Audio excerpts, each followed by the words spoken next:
Itay, habang lumalaki ako, mas lalo kong nauunawaan na kulang ang salitang salamat para masuklian ang lahat ng ginawa mo.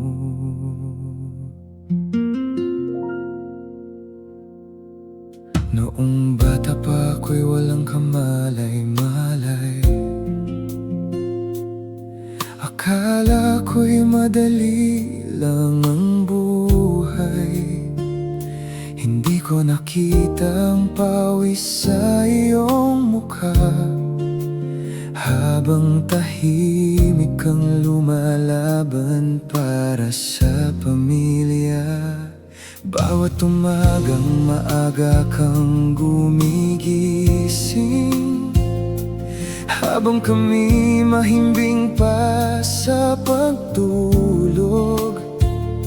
Bitbit mo ang pagod at pangamba, pero ngiti mo pa rin ang nakikita namin. Hindi mo hinayaang maramdaman namin ang bigat ng problemang pasan mo.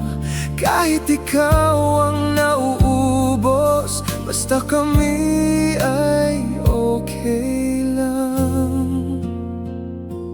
At ngayong ako'y tumatanda, unti-unti kong nauunawaan. Itay, kulang ang salitang salamat sa lahat ng sakripisyong ginawa mo, sa bawat luha at pawis na itinago, para lang mabigyan kami ng magandang bukas. Itay, kulang ang salitang salamat dahil buong buhay mo kaming inuna. Kahit minsan ay wala nang matira para sa'yo, patuloy ka pa rin nagmahal. Naaalala ko ang mga panahong kapos tayo, pero hindi mo pinaramdam ang hirap. Kahit simpleng ulam lang ang nasa hapag, pinapaniwala mo kaming sapat na iyon. Kapag ako'y nadadapa noon, ikaw ang unang umaalalay. Kapag nawawalan ako ng pag-asa, ikaw ang unang nagsasabing kaya mo yan. Hindi ka man pala salita, pero ramdam ko ang pagmamahal mo. Sa bawat kilos at sakripisyo, nandoon ang puso mo, Itay. At kung may isang bagay akong pinagsisisihan, hindi ko agad nasabi sa'yo. Itay, kulang ang salitang salamat sa bawat pangarap na isinakripisyo mo, para maabot ko ang mga pangarap ko. Hindi ko iyon makakalimutan kailanman.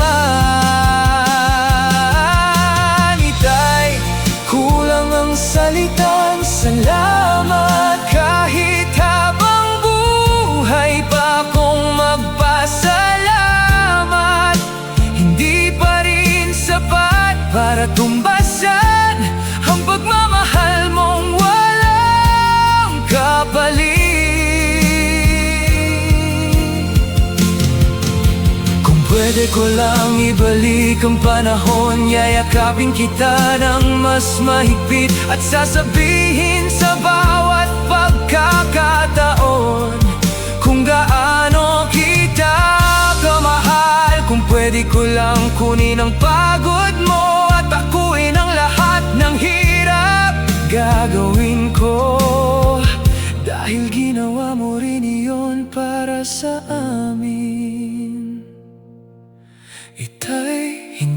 ako perpektong anak, pero pangako, hindi masasayang ang lahat ng pinaghirapan mo. Darating ang araw na kayo naman ni inay ang pahihingahin ko, at ibabalik ko lahat ng kabutihan ninyo.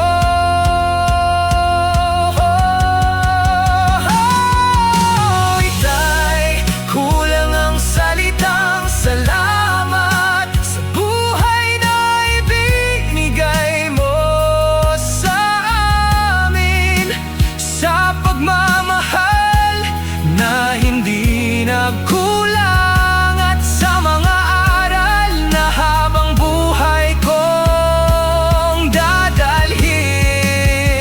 Oh, itay, kulang ang salitang salamat, pero ito ang pangako ko sa'yo. Habang ako'y nabubuhay, ipagmamalaki kitang aking ama.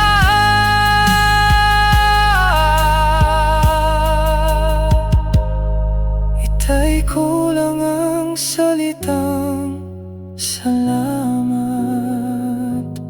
pero hindi kulang ang pagmamahal ko sa'yo. Itay, kung may isang bagay akong gustong malaman mo, mahal na mahal kita, at habang buhay, ipagpapasalamat ko na ikaw ang naging ama ko.